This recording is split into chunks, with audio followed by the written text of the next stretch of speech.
പ്രതിപക്ഷത്തിന്റെ അവിശ്വാസ പ്രമേയത്തിൽ രാജ്യസഭാ അധ്യക്ഷന് പ്രതിരോധം തീർത്ത കേന്ദ്ര സർക്കാർ.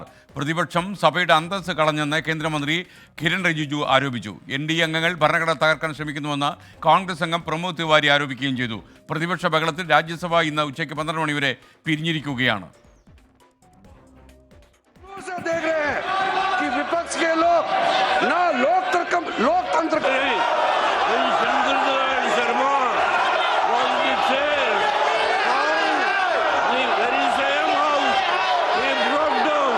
സഭാ ബഹളത്തിൽ മുങ്ങി ബൽറാം നെടുങ്ങാടി വിവരങ്ങളുമായി ചേരുന്നു. ബൽറാം,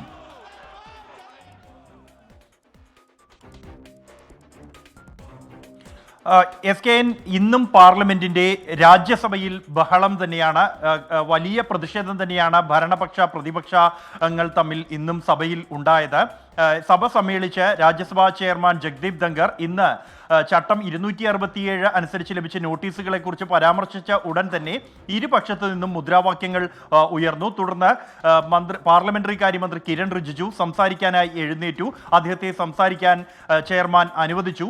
കടുത്ത ഭാഷയിലുള്ള ആക്രമണമാണ് പാർലമെന്ററി കാര്യമന്ത്രി കിരൺ റിജിജു പ്രതിപക്ഷത്തിനെതിരെ നടത്തിയത്.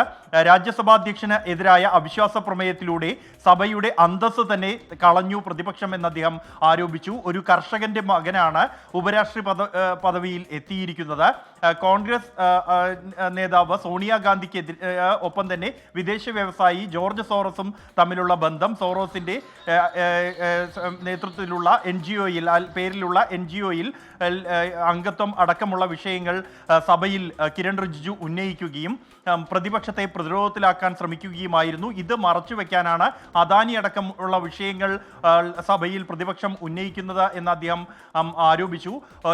ഈ ഘട്ടത്തിലെല്ലാം പ്രതിപക്ഷത്ത് നിന്നും കടുത്ത തോതിലുള്ള ഉച്ചത്തിലുള്ള മുദ്രാവാക്യങ്ങൾ ഉയർന്നു.